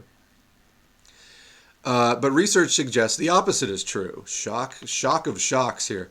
As people climb the social ladder, their compassionate feelings towards other people decline. If you've ever interacted with rich people, this will not be the slightest surprise. Berkeley psychologists Paul Piff and Dr. Keltner ran several studies looking at whether social class, as measured by wealth, occupational prestige, and education. So this is not the Marxist definition specifically of relationship to the means of production. There will be some overlap with that, but they're specifically talking about wealth, occupational prestige. So if you're not familiar with sociology, occupations regularly are ranked according to polls that are taken on people's perceptions of prestige. So, for example, being a waitress is very low on the prestige scale. Things like being a doctor, very high on the prestige scale. So that whether social class influences how much we care about the feelings of others. In one study, Piff and his colleagues discreetly observed the behavior of drivers at a busy four-way intersection. They found that luxury car drivers were more likely to cut off other motorists instead of waiting for their turn at the intersection. Me first, gimme, of course. This was true for both men and women upper-class drivers, regardless of the time of day or the amount of traffic at the intersection. In a different study, they found that luxury car drivers were also more likely to speed past a pedestrian trying to use a crosswalk, even after making eye contact with them. So they will still, out of my way, me first. In order to figure out whether selfishness leads to wealth rather than vice versa, Piff and his colleagues ran a study where they manipulated people's class feelings. The researchers asked participants to spend a few minutes comparing themselves either to people better off or worse off than themselves financially. Afterwards, participants were shown a jar of candy and were told that they could take home as much as they wanted. They were also told that the leftover candy would be given to children in a nearby laboratory. Those participants who had spent time thinking about how much better off they were compared to others ended up taking significantly more candy for themselves, leaving behind less for the children. Is this a feeling of like, I'm so great, I'm worth it, all of it? A related set of studies published by Keltner and his colleagues last year looked at how social class influences feelings of compassion towards people who are suffering. In one study, they found that less affluent individuals are more likely to report feeling compassion towards others on a regular basis. For example, they are more likely to agree with statements such as, "I often notice people who need help," and "It's important to take care of people who are vulnerable." This was true even after controlling for other factors that we know affect compassionate feelings, such as gender, ethnicity, and spiritual beliefs. In a second study, just to summarize, less affluent individuals more likely to be compassionate, even accounting for other factors. It's the affluence that changes it. In a second study, participants were asked to watch 2 videos while having their heart rate monitored. One video showed somebody explaining how to build a patio. The other showed children who were suffering from cancer. After watching the videos, participants indicated how much compassion they felt while watching either video. Social class was measured by asking participants questions about their family's level of income and education. The results of the study showed that participants on the lower end of the spectrum, with less income and education, were more likely to report feeling compassion while watching the video of the cancer patients. In addition, their heart rates slowed down while watching the cancer video, a response that is associated with paying greater attention to the feelings and motivations of others. These findings build upon previous research showing how upper-class individuals are worse at recognizing the emotions of others and less likely to pay attention to people they are interacting with, such as by checking their cell phones or doodling. But why would wealth and status decrease our feelings of compassion for others? You ever heard the phrase, "I got mine"? After all, it seems more likely that having few resources would lead to selfishness. No, it does not. It would lead to sharing. That's typically what you observe. So this clearly was written for a more affluent audience, probably. Well, not just probably, it's Scientific American. Anyway, Piff and his colleagues suspect that the answer may have something to do with how wealth and abundance give us a sense of freedom and independence from others. We could also say separation from others. Again, from kind of a Marxist perspective, you have more private property. It may trigger feelings of you have to defend it from other people who are trying to take it from you, etc. The less we have to rely on others, the less we may care about their feelings. This leads us towards being more self-focused. Another reason has to do with our attitudes towards greed. Like Gordon Gekko, upper-class people may be more likely to endorse the idea that greed is good. Piff and his colleagues found that wealthier people are more likely to agree with statements that greed is justified, beneficial, and morally defensible. These attitudes ended up predicting participants' likelihood of engaging in unethical behavior. Again, huge surprise there. Given the growing income inequality in the United States, the relationship between wealth and compassion has important implications. Again, we're talking a lot about the development of fascism. Okay. What is fascism? Obviously it's a structural response to crises of capitalism, etc. Let's factor this in also to, still and all, how can they be willing to do this shit? Well, anyway, continuing. Those who hold most of the power in this country, political and otherwise, tend to come from privileged backgrounds. If social class influences how much we care about others, then the most powerful among us may be the least likely to make decisions that help the needy and the poor. Let's just take a moment to applaud. Obviously, to us, that's a fairly obvious conclusion, but let's read it again. If social class, yeah, I think that's likely. If social class influences how much we care about others, then the most powerful among us might, just possibly, may be the least likely to make decisions that help the needy and the poor. Of course, as Marxists, I mean, we'll put in here that the nature of capitalism, something that hasn't been mentioned here, has antagonistic class relationships. In other words, what is good for capitalists is bad for the workers that they're exploiting. So literally, how did the capitalists get all that money? It gets extracted as surplus value from the workers they're exploiting. So it's not just that they don't care. It's literally the system is predicated on the exploitation of other people. So the policies that are in the self-interests within capitalism, which has antagonistic class relations like this, diametrically opposed class relationships like this, what is good for them is going to necessarily be bad for everyone else. Anyway, they may also be the most likely to engage in unethical behavior. Keltner and Piff recently speculated in the New York Times about how their research helps explain why Goldman Sachs and other high-powered financial corporations are breeding grounds for greedy behavior. Although greed is a universal human emotion, it may have the strongest pull over those of whom already have the most. That is just an awkward sentence, no matter how you slice it. Anyway, that's the end of the article. So yeah, it left out the part where literally capitalism is a system of exploitation, and so if you're rich, it's not just that you're lacking in compassion, although that's part of it. It is that structurally, like, it's based on exploitation. And then, I guess if we want to go from there, so why do people keep maintaining the system anyway? I mean, you can say it's in their self-interest in a material way, and that's obviously a big part of our analysis as Marxists. But why aren't there more Friedrich Engels? Why aren't there more class traders among capitalists?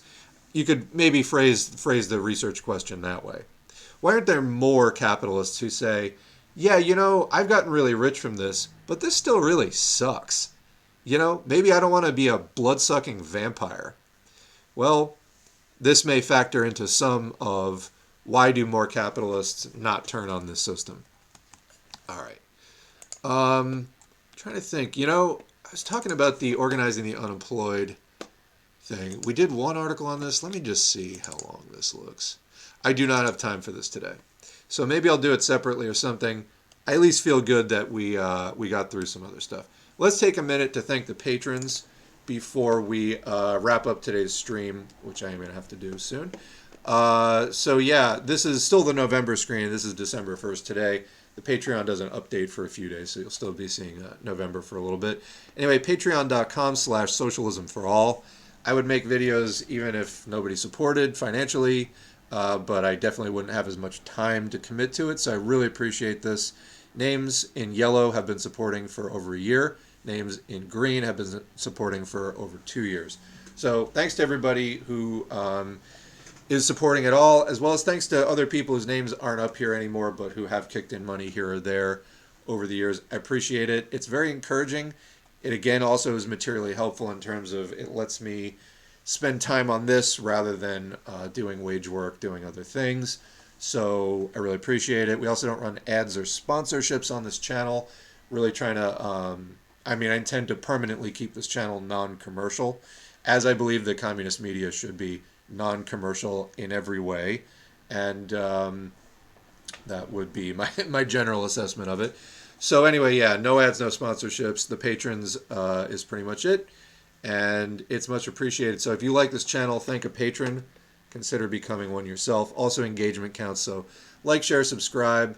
Put it on your social media if you have some followers. If not, even just leaving a comment, a good video, whatever. It helps YouTube to recommend this channel to more and more people. The channel does grow at least 400 subscribers a month, sometimes up to 700, and that's great to see. Like I said, building a movement without resorting either to opportunistic buffoonery, debate broism, none of that stuff. All right. So let's chat for a bit, and then we will sign out for the day. What else do we have? Did they run this study on the U.S. Congress? I I mean, the principle would apply, you know. I think the salary for Congress people is 174,000 a year. So guess what class, you know, but by their sort of class ranking, guess where that would put them. Also, the other thing, I mean, this was like there was discussion about AOC, people kind of running cover for AOC, being like, well, she's not, you know, bourgeois because she doesn't own the means of production. Here's the thing. Here's the thing. First of all, she's definitely petty bourgeois because she's part of the management of empire, being the U.S. government. So, first of all, whether she is proletarian and you know can be hired and fired, she has management, you know, petty bourgeois consciousness, at least partaking in the management of empire. So, whatever her actual class position, her consciousness is also what it is and is probably shaped by separate forces. Um, but beyond that, you're making $174,000 a year. Do you just spend that every year? So are you living paycheck to paycheck, you know, proletarian style? Just like, is that subsistence for you? No, of course not. You're going to be saving up a lot of that money, and then eventually, what do you do with it? You start investing it. Maybe even you know start putting it into like some local businesses that you might buy and have other people manage, or you buy real estate and then that becomes some sort of a profit source for you, etc. Like if you're making that much money per year, let alone all the other sort of you know perks that you're getting some money from. You know, what are you doing with that hundreds of thousands of dollars a year? You just spending it all? You putting it under your mattress? You're going to wind up investing it in stuff. So before long, you know, 5 years, 10 years, you're going to have pretty significant investments, etc. You know, it just anyway, we've been down that road before. I find that a frustrating conversation. Let me just scroll back up to where the chat left off. Joe Biden, notorious anti-fascist, yeah. Also, like, you know, shutting down striking rail workers. Um,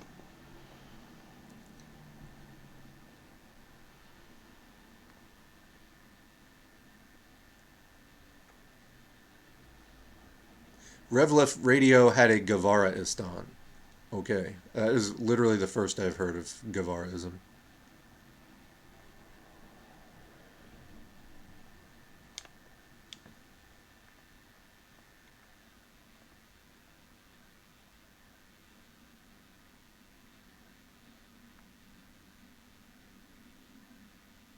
One of the greatest myths of the 20th century is international law. Oh, is that international law got rid of the right of conquest. It just renamed it. A lot of people freaking out over the robot comments. Robot police brutality. Looks like a killer Wally. They're making this legal now as things become less stable for a reason. Right on the nose, yes. It's a Call of Duty kill streak for the cops.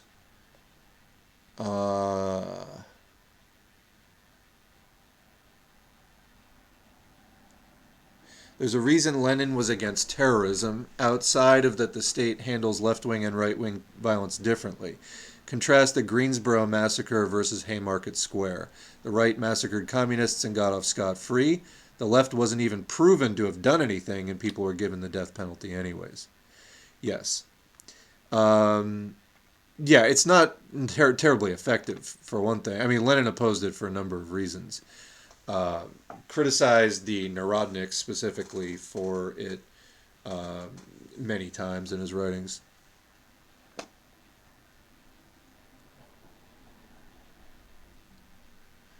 I mean, it's adventurous in the sense of like it's not connected to the masses. It is sort of like um, you know lone wolves acting as sort of you know superheroes as individuals. That's not really the kind of mass-based organizing and movement we're looking for.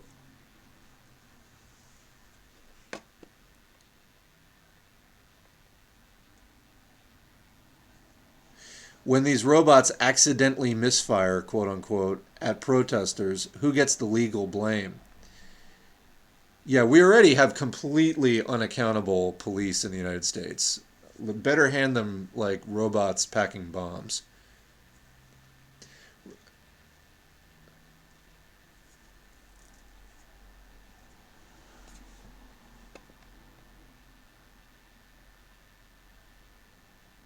I wish I could organize. I just don't know what to do since there isn't a single organization for me that I can help, and I can't drive a car, so I'm stuck at home reading and learning.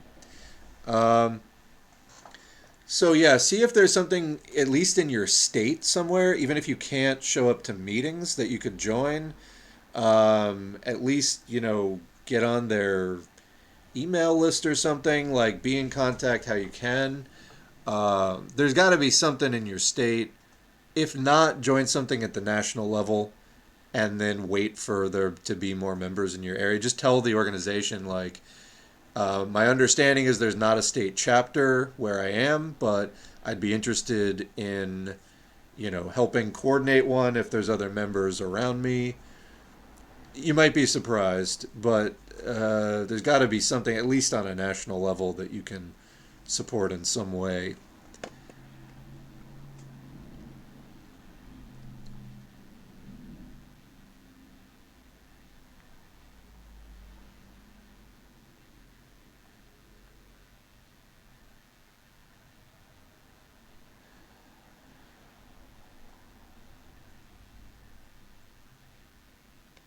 So there's a question: are billionaires victims to this system as well?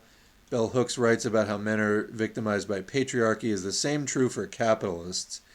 Obviously, capitalism isn't bad because the individuals who run it are bad, but rather the system is bad and makes capitalists bad. Um, yeah, as somebody else points out, they're the beneficiaries of the system. So yeah, billionaires are primarily beneficiaries and rulers of the system. Um, I mean, there's a high degree of conformity within the cultures of those circles. So I mean, those people have to adhere to fairly strict rules within their class. So you could say to a certain extent they're constrained by that. By and large, not really. I mean, a victim, I think, is kind of a stretch at that point. Um, I don't know. I mean, there's other things popping to mind you could do analysis on. I still think victim is a stretch. Are there downsides to it, or are there constraints put on them? Yeah, they're not perfectly free to do whatever. They will lose their place in their class if they just do whatever. But not having utter complete freedom, I don't really think amounts to being a victim. And how men are victimized by patriarchy. Yeah, I don't think it's really analogous to billionaires being quote like victims of capitalism. I think prosperity theology artificially increases this empathy deficit too. Well, I mean, so again, we need to understand religion as ruling class ideology. So the prosperity theology is sort of a direct attack on if we understand religion as sort of trying to provide the moral code, obviously there are double standards for, one class take this moral code, one class take this moral code. So it's not applied evenly across classes. But also, if we understand religion and theology as some kind of a moral code of like creating some sort of moral justice in a society, at least in theory, in principle, then this is a direct attack on it. I mean, we were talking about, somebody brought up Satanism yesterday when we were talking about religion and how it's centered on selfishness and things like that. I mean, in a way, like the prosperity theology is like a direct corruption of, it's a very like selfish ideology. Like if you have wealth, you deserve it. If you don't have it, it's like because God doesn't like you, etc. And it's basically like, the richer you are, the more holy, the more godly you are, and things like that. It's kind of like a direct attack on pretty fundamental themes in like what previously had been known as Christianity, almost to the point of being diametrically opposed. In other words, in Christian terms, satanic if you know you're sort of going against the word of God in quotes and all that kind of stuff. Again, in Christian terms, not saying that I personally believe in that, but within that system's own terms, if you sort of diametrically oppose it, well, aren't you just sort of acting satanically at that point? But again, this is a level of critical thought. Even that I don't think occurs to all that many people following this stuff. You know, I think you kind of have to be a special level of gullible and dim-witted to go along with that stuff. Um, you know, the weakest sheep, if you will, led by some of the most vicious wolves, putting out that prosperity theology stuff. And yeah, so you know, with it being ruling class ideology, they're trying to just pave the way for their own psychopathic ways to be, you know, the psychopathic system that they're pushing to just be accepted. They're trying to undercut any possible resistance to it by putting out this line that, like, oh, see, God approves. Why would you disapprove? Are you against God? Why would you disapprove of our psychopathic, exploitative capitalist system? Are you against God? After all, you know, God is for the system. I know because I found a preacher making millions of dollars a year who told me that. You know, who clearly isn't benefiting from the system at all. God told him that. You see what kind of problems you get into with this line of evidence-free logic, which is what religion is. It's based on claims that you cannot substantiate. So it comes down to, do you care if your beliefs are true? If you care that your beliefs are true, then they're supported by reasoning and evidence. And, if not, then, if you don't care if your beliefs are true, you will believe any old thing, whether there's evidence for it or not. You know, credible, solid evidence.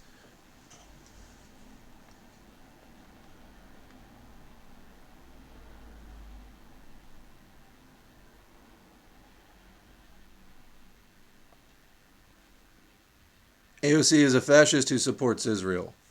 Well, I mean, let me put it this way. They made a big noise going in, again about bringing the ruckus and such. I haven't heard much of anything out of AOC for a long time. Didn't wasn't she supporting like the Bolivian coup?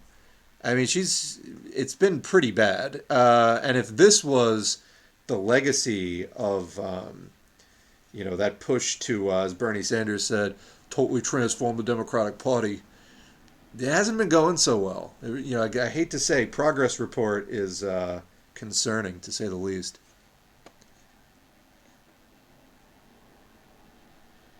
I guess the robot will have qualified immunity.